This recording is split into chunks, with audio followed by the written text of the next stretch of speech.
Good morning class. आज का हमारा टॉपिक है हार्ट वर्क। हार्ट वर्क क्या होता है उसका हमने डिफिनेशन आपको बोर्ड पे लिख रखा है। Works where mostly naked flame are used. ऐसा काम जहाँ पर अधिकांशतः ज़्यादातर हम लोग नेक्ड फ्लेम का इस्तेमाल करते हैं, या हमेशा जहाँ नेक्ड फ्लेम होता है उसे हम हार्ट वर्क कहते हैं। या हम ऐसे कह सकते हैं कि कोई भी ऐसा काम जिससे आग लगने की संभावना होती है, जिससे आग लग सकता है, ऐसे वर्क्स को हम लोग हार्ट वर्क की श्रेणी में रखते हैं। जिस काम से भी आग लगने की संभावना होगी उसे हम लोग हार्ट वर्क की श्रेणी में रखेंगे। जैसे वेल्डिंग का काम हो गया, ग्राइंडिंग का काम हो गया, टर्निंग का काम हो गया, गैस कटिंग का काम हो गया, मिलिंग का काम हो गया, हार्ड मटेरियल के हैंडलिंग का काम हो गया। ये जितने भी काम हैं ये सभी काम हार्ट वर्क के अंतर्गत आते हैं। इनको हार्ट वर्क की श्रेणी में रखा गया है। अभी जो हार्ट वर्क है, इस हार्ट वर्क से कौन कौन से हैजार्डस होने की संभावना है, कौन कौन सा हैजार्डस हो सकता है। तो देखिए, हार्ट वर्क से कौन सा है, फायर एंड एक्सप्लोजन, आग लगने की संभावना हो सकती है या विस्फोट होने की संभावना हो सकती है। आग लग सकता है या विस्फोट हो सकता है। स्पार्क्स, उसके जब हम वेल्डिंग का काम करते हैं या गैस कटिंग का काम करते हैं तो उससे स्पार्क्स निकलते हैं, वो स्पार्क्स हैजार्डस हो सकता है। स्पार्क्स छटक के किसी व्यक्ति, किसी आप वर्कर्स के पास चला जाए, या स्पार्क छिटके रहे वहाँ पर कोई वर्कर आ जाए, उसको स्पार्क्स टच कर जाए तो उसको क्या हो जाएगा, हैजार्डस होने की संभावना हो सकती है। इलेक्ट्रोकॉशन, जो इलेक्ट्रिक सप्लाई हम उसको देते हैं, उस इलेक्ट्रिक सप्लाई भी क्या हो सकती है, हैजार्डस हो सकती है। टॉक्सिक फम्स, जो वहाँ से पदार्थ निकलता है, जो टॉक्सिक मटेरियल्स निकलते हैं, वो हैजार्डस का कारण बन सकता है। बर्न्स, वर्कर आपका जल सकता है, जलने की संभावना बन सकती है। इंफ्रारेड रेज, जब हम वेल्डिंग का काम करते हैं तो वहाँ से परावैंगनिक किरणें या इंफ्रारेड रेज जो निकलती हैं वो हमारे आँखों के लिए, हमारे स्किन के लिए बहुत ही हार्मफुल होती हैं। तो वो रेज क्या हो सकती है, हैजार्डस का कारण बन सकती हैं। आर्किंग, जो हम आर्क करते हैं, वो कट कर रहे हैं तो वो भी हैजार्डस का काम हो सकता है। नॉइज, जब हम कभी ग्राइंडिंग का काम करते हैं जहाँ से शोर बहुत ज़्यादा उठता हो, शोर शराबा बहुत ज़्यादा उठता हो, तो वो भी हैजार्डस का काम या वो भी हैजार्डस की श्रेणी में आ सकता है। पहली बात तो जहाँ पर भी आपको हार्ट वर्क करना है तो हार्ट वर्क करने के लिए परमिट लेना चाहिए, PTW, परमिट टू वर्क, काम करने का, हार्ट वर्क करने का परमिट आपको लेना चाहिए। अब ये तो हैजार्डस हो गया कि ये हैजार्डस हो सकते हैं अगर हम कहीं पर काम करते हैं तो। हैजार्डस, मेन मुद्दा ये होता है आपका, इन हैजार्डस से कैसे अपने वर्कर्स को बचाया जाए, इन हैजार्डस से कैसे बचा जाए, ये आपका मेन मुद्दा होता है। तो आपको मेन क्या करना है, ये चीज़ें ना हों कार्यस्थल पर, वर्किंग प्लेस पर जहां हम काम करने वाले हैं उस जगह पर ये सारी चीज़ें ना हो। इससे किस प्रकार से बचा जाए, इसके लिए हमें प्रिकॉशन लेना पड़ेगा। देखिए, यहाँ पर flammable material should be removed from the area. पहले तो मैं बता दूँ कि आपको जो हमारा एरिया होगा उसको हम लोग 3 कैटेगरी में बांटेंगे। एक आएगा आपका क्रिटिकल फ्लेमेबल एरिया, एक आएगा आपका फ्लेमेबल एरिया और एक आएगा आपका general flammable area. Critical flammable area हम ऐसे एरियाज को कहेंगे जहाँ पर अति फ्लेमेबल, बहुत ज़्यादा ज्वलनशील मटेरियल्स रखा हो। जैसे आपका कहीं पर डीजल स्टोर किया गया हो या कोई अन्य पेट्रोल स्टोर किया गया हो, ये चीज़ें अत्यधिक ज्वलनशील होती हैं, इसमें आग बहुत जल्दी पकड़ सकता है। तो जहाँ पर आपको लगे कि ये आग लगने वाली चीज़ें बहुत जल्दी इसमें आग पकड़ सकता है, उस एरियाज को हम लोग क्रिटिकल फ्लेमेबल एरिया कहते हैं। और ऐसे एरियाओं पर प्रतिबंधित का साइन बोर्ड लगा होता है कि ये एरिया प्रतिबंधित है। और फ्लेमेबल एरिया जैसे कोल हॉपर हो गया, कोल स्टोरेज हो गया, जहाँ पर कोल हॉपर होता है, कोल स्टोरेज का काम होता है, वो हमारा क्या होता है, फ्लेमेबल एरिया के अंतर्गत आता है। और जनरल फ्लेमेबल एरिया जहाँ जो प्रतिबंधित नहीं होता है, ये जो क्रिटिकल फ्लेमेबल एरिया है और फ्लेमेबल एरिया ये प्रतिबंधित होता है। लेकिन जो एरियाज प्रतिबंधित ना हो लेकिन वहाँ पर आग लगने की संभावना हो, आग लग सकता है, ऐसी कंडीशन उत्पन्न हो, तो उस एरियाज को हम लोग बोलते हैं जनरल फ्लेमेबल एरिया। ऐसा क्षेत्र जहाँ पर अगर हम काम करते हैं तो आग लगने की संभावना है, तो उसको हम क्या कहेंगे, जनरल फ्लेमेबल एरिया कहेंगे। ठीक है। अब इससे प्रिकॉशन हम लोग क्या क्या लेंगे भाई, flammable material should be removed from the area.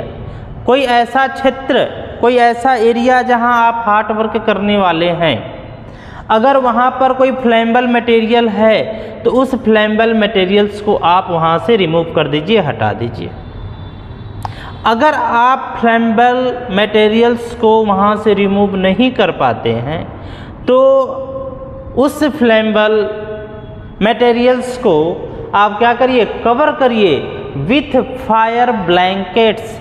ऐसी वस्तुओं से, फायर ब्लैंकेट से आप उसको कवर करिए ताकि उस पर आग न लगने पाए। जैसे मान लीजिए आप कहीं पर हार्ड वर्क करने वाले हैं, हार्ड वर्क कर रहे हैं, वहाँ पर कोई फर्नीचर या कोई ऐसी चीज़ रखी हुई है जिसको आप वहाँ से रिमूव नहीं कर सकते, हटा नहीं सकते, हटाना बहुत कठिन है। तो वेल्डिंग करने से पहले आप क्या करेंगे, उस फर्नीचर को आप कवर करेंगे फायर ब्लैंकेट से, अच्छे तरीके से कवर करेंगे, ताकि जब आप वेल्डिंग का काम करें तो उससे जो भी चिंगारी निकले, जो भी वहाँ से स्पार्क निकले, वो स्पार्क्स उस मटेरियल्स पे न जाने पाए, जिससे आग लगने की संभावना वहाँ कम से कम हो या आग से हम लोग बचा जा सके, आग न लगे।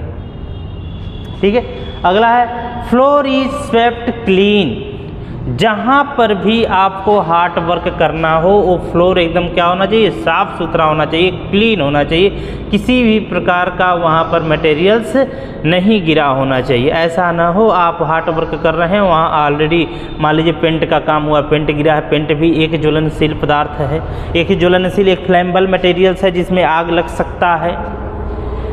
कोई ऑयल गिरा हुआ है, कोई भी मटेरियल्स आपके पास नहीं होना चाहिए जिस फ्लोर पर आप वेल्डिंग का काम या गैस कटिंग का काम, या हम ये कहें हार्ड वर्क आप जहाँ भी करने वाले हों, उस हार्ड वर्क का जो क्षेत्र हो, जो फ्लोर हो, वो क्लीन होना चाहिए। जो हमारा वेल्डर है वो फुल पीपीई में होना चाहिए।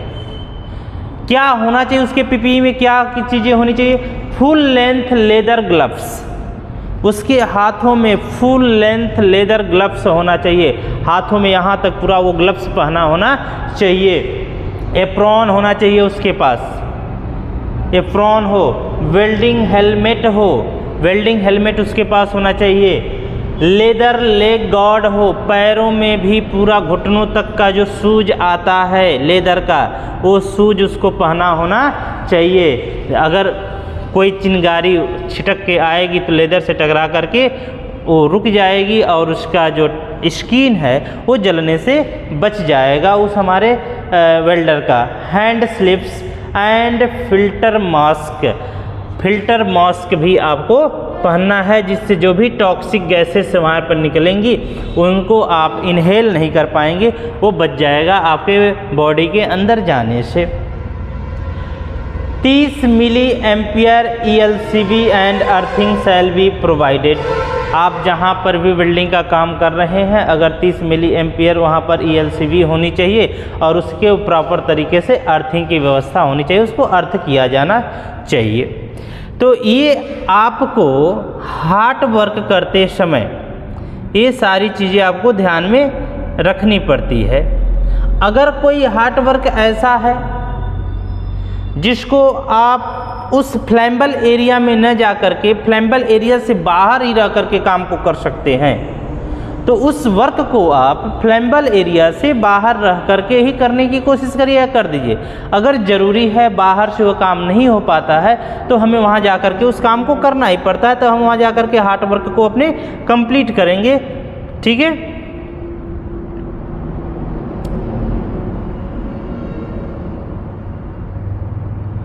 चलिए और क्या कर सकते हैं हम, और क्या प्रिकॉशन ले सकते हैं। Gas testing in congested area. अगर आपको किसी कंजेस्टेड एरिया में बंद जगह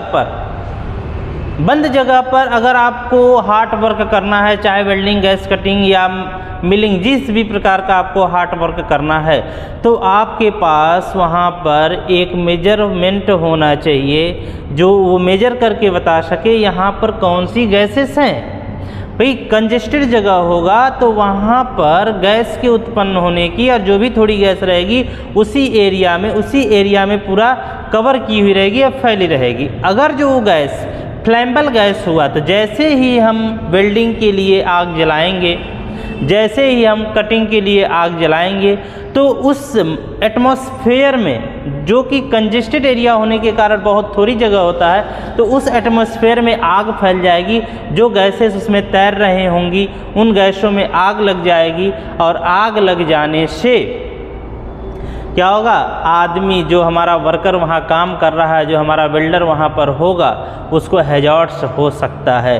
तो हम क्या करेंगे, गैस टेस्टिंग का काम करेंगे, वहाँ पर गैस टेस्ट कर लेंगे कि किसी भी प्रकार की यहाँ पर फ्लैम्बल गैस तो प्रेजेंट नहीं है। Welding helmet for welder and helper. Welding helmet तो हमने बताया कि वेल्डिंग हेलमेट हमारे वेल्डर के पास होना चाहिए, लेकिन जो हमारा हेल्पर है, जो वेल्डर का हेल्प कर रहा है, उसके पास भी वेल्डिंग हेलमेट होना चाहिए। ऐसा नहीं है कि उसे बिना वेल्डिंग हेलमेट का हम पहुंचा दें, उसके पास भी वेल्डिंग हेलमेट होना चाहिए। फायर ब्लैंकेट, जहाँ पर भी आप वेल्डिंग का काम करें या हार्ड वर्क काम करेंगे तो आपके पास क्या क्या चीज़ें होनी चाहिए उस वर्क पैलेस में। फायर ब्लैंकेट होना चाहिए, फायर एक्सटिंग्विशर होना चाहिए, फायर वाचर होना चाहिए जो टाइम पर वॉच करे कहीं से आग लगने की संभावना तो नहीं है। आप कोशिश करें, वाटर भी रख सकते हैं अगर किसी ऐसी इलेक्ट्रिक शॉक न हो जहां पर इलेक्ट्रिक के द्वारा आग न लगा हो, वहाँ पर हम वाटर का भी इस्तेमाल कर सकते हैं आग को बुझाने के लिए। ठीक है, आपको ये भी ध्यान रखना है जहाँ हम हार्ड वर्क कर रहे हैं कोई भी मटेरियल हमारा जो गर्म अवस्था में है इधर उधर छितरा हुआ फैला हुआ ना हो, नहीं तो हमारा कोई अन्य वर्कर आ जाएगा, अगर उसके ऊपर हाथ को रख देगा तो उसको जल जाएगा, जलने की संभावना बढ़ जाएगी। तो ये आपको इंश्योर करना है कि आपके द्वारा जो हार्ड वर्क किया जा रहा है उसका मटेरियल इधर उधर बिखरा हुआ नहीं होना चाहिए। 100% स्पार्क कंटेनमेंट, जब आप हार्ड वर्क कर रहे हैं तो वहाँ से जो स्पार्क निकलता है वो स्पार्क इधर उधर अगर फैला होगा, इधर उधर बहुत सारा फैला होगा तो उससे क्या होगा, हैजार्डस होगा। तो आप कोशिश करोगे कि जहाँ पर भी आपको हार्ड वर्क करना हो उस एरिया में उसको क्लोज कर दो, आप उस एरिया को क्या कर दो, क्लोज कर दो। एक बूथ बना करके हमें वेल्डिंग का काम या गैस कटिंग का काम करना चाहिए। हमें कहीं भी किसी भी जगह पर खुले स्थान पर जा कर के हार्ड वर्क का काम नहीं करना चाहिए, उसके लिए प्रॉपर तरीके से एक बूथ बनाना चाहिए। Area free from combustible and flammable material, आपको उस एरिया को जो भी ज्वलनशील मटेरियल्स है जिससे आग लगने की संभावना है उससे फ्री रखना है। ऐसी कोई भी मटेरियल्स आपको उस एरियाज में नहीं रखनी चाहिए जहां पर आपको हार्ड वर्क करना होता है। Use air plug while high noise, मान लीजिए आप कटिंग का काम कर रहे हो और वहां पर बहुत सारा शोर शराबा हो रहा है, गैस कटिंग या कटिंग के कार्य से जब बहुत ज़्यादा शोर उत्पन्न हो तो हमारे वर्कर्स को चाहिए एयर प्लग का इस्तेमाल करें, ताकि उसके कान पर, उसके सुनने की क्षमता पर किसी भी प्रकार का कोई इफ़ेक्ट ना हो। तो उसे एयर प्लग का इस्तेमाल करना चाहिए ऐसे जगहों पर जहाँ पर बहुत ज़्यादा शोर शराबा हो, नॉइज हो, तो वहाँ पर आपको एयर प्लग इस्तेमाल करना चाहिए। Double I protection while welding and grinding operation. जब भी कभी वेल्डिंग या ग्राइंडिंग का काम किया जाए तो जो हमारा सेफ्टी वर्कर है या जो हमारा वेल्डर्स है उसको डबल आई प्रोटेक्शन इस्तेमाल करना चाहिए। चश्मा लगा ले, ठीक है। तो ये है आपका हार्ड वर्क, और हार्ड वर्क से कौन कौन से हैजार्ड्स हो सकते हैं और उस हैजार्ड्स से बचने के लिए हम किस प्रकार का प्रिकॉशन अपना सकते हैं। ये सारे प्रिकॉशन को अपनाते हुए हम अपना काम सेफ और सुरक्षित तरीके से अच्छे से करेंगे, ठीक है।